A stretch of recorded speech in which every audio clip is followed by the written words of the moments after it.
Hey, what's going on, everybody? Welcome back to another episode of Whistlekick Martial Arts Radio. This is part 2 of the series on the mindset of martial artists. In part 1, we talked about the mindset of the beginner martial artist. In this episode, we're going to talk about the mindset of the intermediate martial artist, which I'm going to not define in any kind of concrete way. How are we defining an intermediate martial artist? An intermediate martial artist is someone who is no longer a beginner, but we would not call advanced.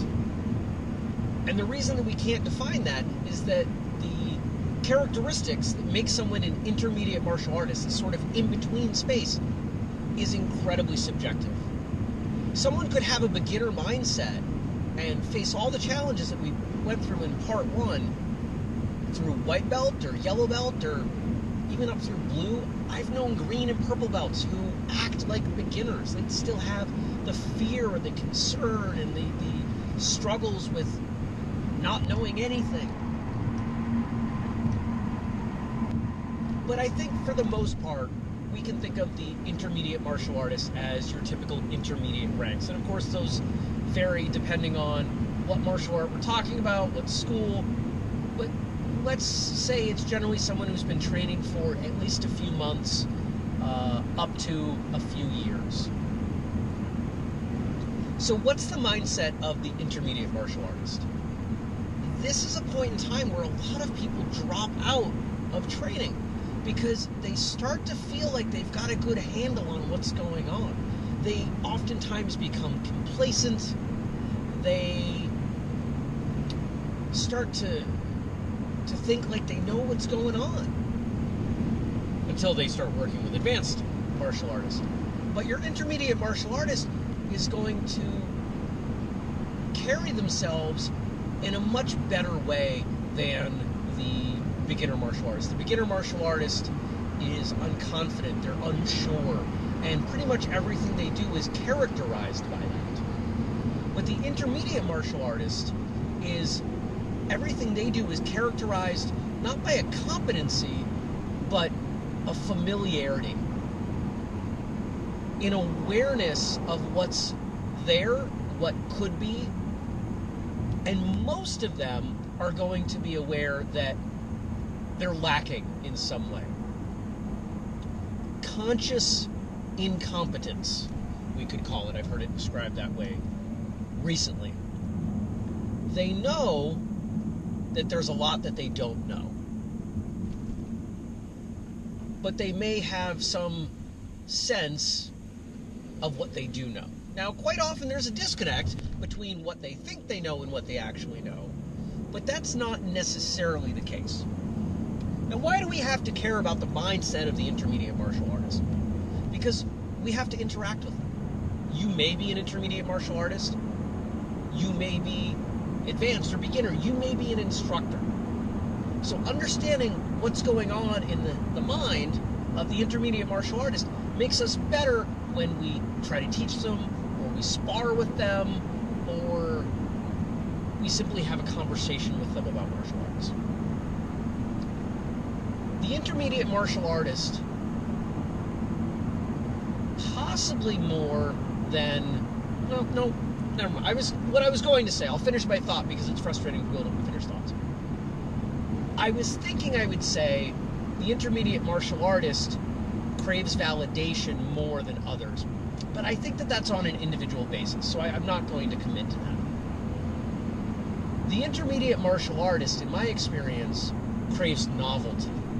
This is one of the biggest challenges, and I think it's one of the reasons that in many schools I hear them complain that it's when someone reaches those intermediate ranks that they are most likely to leave. Because for the most part, they've learned the majority of the fundamental techniques. Maybe there are some forms that they haven't learned. But the amount of time that goes between learning something new has extended quite a bit. When you're a beginner, everything's new. Every class there's something new. You're doing something wrong. You're being corrected. And it's overwhelming, right? If you watched part 1, that's the major characteristic of the beginner martial artist, is that overwhelming feeling. The intermediate martial artist finds that they miss that overwhelming feeling, that they've gone so far to the other side of that spectrum that they miss the novelty, and they're feeling bored. They feel like they know everything. Oh, I've already learned that. If you're a teacher, you've probably heard some intermediate martial artists say, but we've already learned this. They want more new stuff. And let's be fair, we've kind of conditioned them with a bunch of new stuff because we gave them new things, lots of novelty early on in their training. And then all of a sudden, we've taught them everything, and they want more. Oh, my apologies, I just realized that was hanging there. How do we work with that? There are plenty of instructors who would just say, well, they've got to get over it. They'll figure it out. I don't think that's fair. If we want to interact with the intermediate martial artists, we have to help them see where the novelty is in the things that they've already learned. How by adjusting your stances, all of your forms, your sparring, your basics are suddenly different. Because now you're able to better apply force, or your reaction time's better, or you're faster.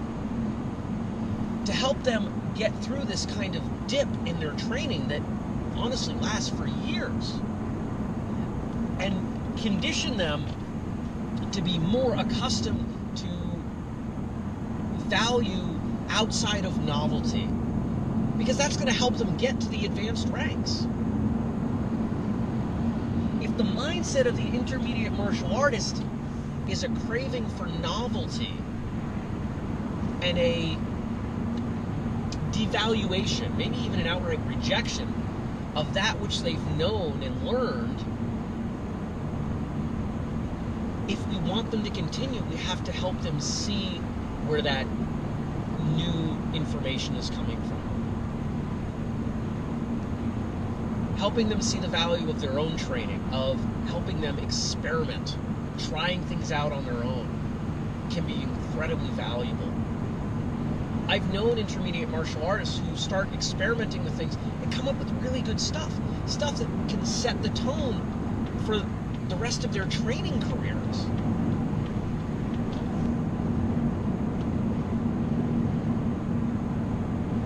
The middle of anything is usually the toughest. If you ask someone to memorize a set of terms or numbers, statistically they'll have the hardest time with those in the middle. The middle of a book is generally the least exciting. I think it's human nature that the middle of anything is the most difficult to persist through. If you think about martial arts, we take the foundation of being a beginner, and we're stacking blocks, whatever visual analogy you might want to use, but we haven't reached the advanced stage yet. You can't see the top of the mountain. You're still, I'm going to use a hiking analogy because I like hiking. If you've ever hiked a mountain and you get halfway, 3/4 of the way up, you can't see the bottom, but you can't see the top. You have this sense or lack of sense of where you are. And that's probably the best analogy I can think of for the intermediate martial artist. They don't quite know where they fit in. They've been doing it too long to be called a beginner, but they're not good yet. They're intermediate. And that can be lonely and frustrating, and it requires, just as with the beginner, but for different reasons, some compassion. So if you work with intermediate martial artists, give them some compassion. Help them understand that it gets better, and they have the opportunity to find novelty in what they're doing. They just have to look for it. If you're an intermediate martial artist, trust that if you keep going, it gets better. It gets a lot better. And it's worth the investment. I will be back with part 3 of this, the mindset of the advanced martial artist. Now, if you like this show, of course, you might be watching this on YouTube. You might be listening to it at whistlekickmartialartsradio.com, where we keep all the episodes. You might be listening to it in your podcast app. Did you know we have a Whistlekick Martial Arts Radio app available on both iOS and on Android? We do. It's free. People like it. If you want to follow us on social media, we're at Whistlekick everywhere you can imagine. And if you go to whistlekick.com and use the code podcast15, you'll save 15% off the stuff that we sell. Uniforms and a whole bunch of other good stuff. If you want to email me, jeremy@whistlekick.com. Until next time, train hard, smile, and have a great day.